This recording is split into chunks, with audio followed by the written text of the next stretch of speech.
Producciones Emoción Activa presenta Esclerosis Múltiple en Español. Con ustedes, desde los estudios en Los Ángeles, California, Luis Díaz.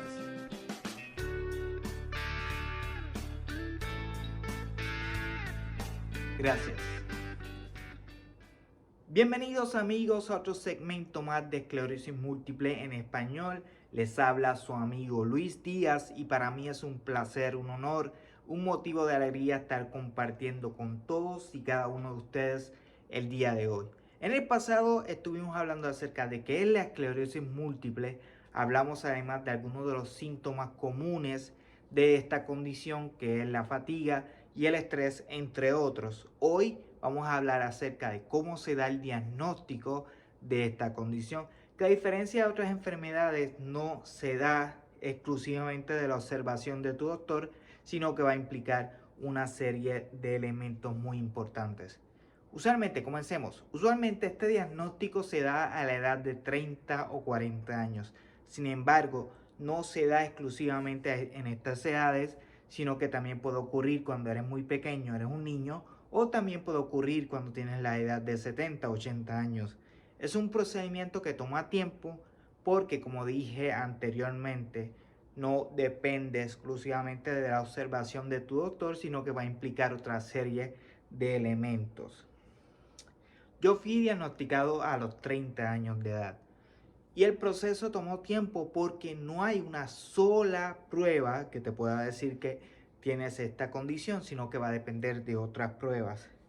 Y uno de los requisitos para que sea considerado esclerosis múltiple es que se tienen que registrar dos ataques. Dos ataques ya sea en tu cerebro, en tu columna vertebral o en tu nervio óptico. Entonces, eso es lo que pasa. Luego de que se den estos dos ataques, se pasa a que se realice una resonancia magnética o un MRI, donde se van a ver las lesiones que quedan en tu cerebro, en tu nervio óptico o en tu columna vertebral. Lo que pasa aquí es que son dos ataques. Puede ser que un ataque pase hoy, puede ser que otro ataque pase mañana. Puede ser que un ataque pase hoy y puede ser que otro ataque pase muchos años después. Entonces es por eso que toma un poco de tiempo llegar hasta a ese diagnóstico. Además, hay algo conocido como el síndrome único aislado. ¿Y qué es el síndrome único aislado? Lo que pasa es que te da solamente un ataque y luego ya no te da más ningún ataque, no te da otro ataque. Y si esto sucede en el nervio óptico, esto puede generar neuritis óptica y después ya no te da más ningún ataque, y es por eso que por un solo ataque no puede ser considerado esclerosis múltiple, sino que se tienen que registrar dos ataques. Además, otra de las cosas que hace que el diagnóstico de esclerosis múltiple tome más tiempo es que hay tantas y tantas enfermedades que tienen síntomas similares. Entonces se tiene que tomar el tiempo para poder considerarse esclerosis múltiple y no se cometa un error en diagnosticarse otra enfermedad. Bueno, tenemos claro, por un ataque no solamente se considera esclerosis múltiple, sino que se tienen que dar dos ataques. Luego de eso, el doctor tiene que ver cuál es el historial del paciente, el historial del sujeto, porque puede ser que el paciente tuvo un ataque hace años y ni siquiera se da de cuenta. Entonces por eso tiene que estudiar el historial del paciente. Además tiene que estudiar el historial familiar del paciente. ¿Por qué el historial familiar?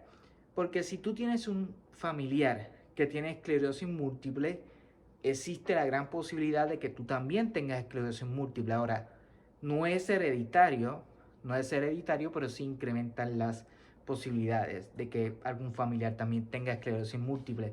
O sea, no es hereditario, lo que quiere decir que no se ha detectado o no se ha encontrado un gen o descubierto un gen que esté asociado con esta condición. Pero no es hereditario, pero es prácticamente lo mismo, es conmigo. Cuando yo le preguntaba a mi doctor si mis hijos van a tener esclerosis múltiple, me dijo, bueno, no es hereditario, pero sí va a incrementar las posibilidades de que alguno de tus hijos tenga esclerosis múltiple, que es prácticamente lo mismo, si podemos verlo de alguna manera u otra. Entonces tenemos estos dos facetas, pasos a dar para el diagnóstico: estudiar al paciente, el historial del paciente, y estudiar el historial de la familia. Lo que puede ser un poquito difícil si desconoces a alguno de tus progenitores. En mi caso, yo desconozco a mi papá. Yo nunca he tenido una relación con mi papá, ni positiva ni negativa. No he tenido ningún tipo de relación con mi papá. Entonces, yo desconozco por el lado de mi papá cuál es el historial médico de ellos. Entonces es muy difícil. Pero entonces tenemos estos dos pasos: estudiar el historial del paciente, estudiar el historial familiar, y luego después de eso se pasa a hacer una resonancia magnética o un MRI, donde se van a ver las lesiones que hay en tu cerebro, columna vertebral o en tu nervio óptico. Luego de eso, y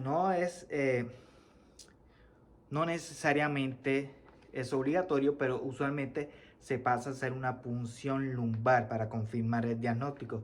¿Y qué es una punción lumbar? No voy a hablar de esto, voy a hablar de esto en otro de los segmentos, pero la punción lumbar es prácticamente cuando te extraen líquido de tu columna vertebral. Es un proceso que no causa dolor, pero sí se ha creado una leyenda urbana en relación a esta punción lumbar. Dicen que si te mueves te puedes quedar paralítico. Lo que es una leyenda urbana. Usualmente es un proceso que no causa dolor y que no tiene ese tipo de riesgo. Claro, si se hace de manera responsable y de manera bien profesional, no hay ningún tipo de riesgo.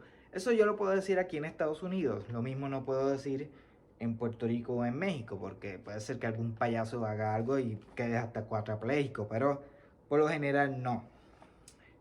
Igual el MRI, donde me voy a enfocar el día de hoy, no es doloroso, no causa ningún tipo de dolor, pero sí puede ser incómodo. Porque cuando te hacen un MRI, tú te estás metiendo prácticamente una máquina, es prácticamente un agujero, y te meten dentro de esa máquina enorme. Y la máquina va a comenzar a tomarte fotos y va a hacer muchísimo ruido y no te puedes mover. Y este proceso puede durar 1 hora y media, y si te mueves puede durar más. Entonces es incómodo. Y más si tú tienes claustrofobia. Si tienes claustrofobia, esto va a ser un dolor de cabeza. Y es por eso que antes de ordenar a que te hagan este examen, tu doctor te pregunta si eres claustrofóbico. Incluso los técnicos del MRI te van a preguntar si eres claustrofóbico, para tomar los medicamentos necesarios y así poder tomarte la prueba. O sea, no es doloroso, pero sí puede ser verdaderamente incómodo. Además, si tienes algún metal, si tienes tornillos, placas en tu cuerpo, marcapasos, si tienes balas, se quedan algunas balas en tu cuerpo, pues no te podrían realizar esta prueba, porque el campo magnético que va a generar el MRI puede atraer esos artefactos metálicos en tu cuerpo y puede dañar la prueba. Y además está decir que puede ser muy doloroso. Así que si tienes alguno de estos artefactos, tienes que consultar con tu doctor y ver qué otra opción puedes tener. Ahora bien, esto del MRI es algo que nosotros, las personas con esclerosis múltiple, nos tenemos que familiarizar, porque es la única manera que tiene el doctor para ver si hay algunas lesiones nuevas en tu cerebro, si el medicamento está funcionando, si estas lesiones están activas. Ahora, si quieres ver si tu doctor quiere ver si estas lesiones en tu cerebro están activas, va a ordenar hacer un MRI con contraste. Así que nosotros tenemos que familiarizarnos con esto. Usualmente se hacen una vez cada 6 meses. Ya cuando se estabiliza la condición, con los medicamentos se puede ordenar una vez al año. Ahora, quien ordena la frecuencia, quien determina la frecuencia con la que te vas a realizar estos exámenes, este MRI, es tu doctor. Bueno, damas y caballeros, de momento es todo. Hemos hablado hoy acerca del MRI, de las lesiones activas, del MRI con contraste y demás. Es todo de mi parte. En la próxima segmento vamos a hablar acerca de más de la esclerosis múltiple, donde posiblemente hablemos acerca de la punción lumbar y otros métodos que se utilizan en otras partes del mundo para llegar a este diagnóstico. De momento es todo de mi parte. Muchas gracias. Hasta la próxima.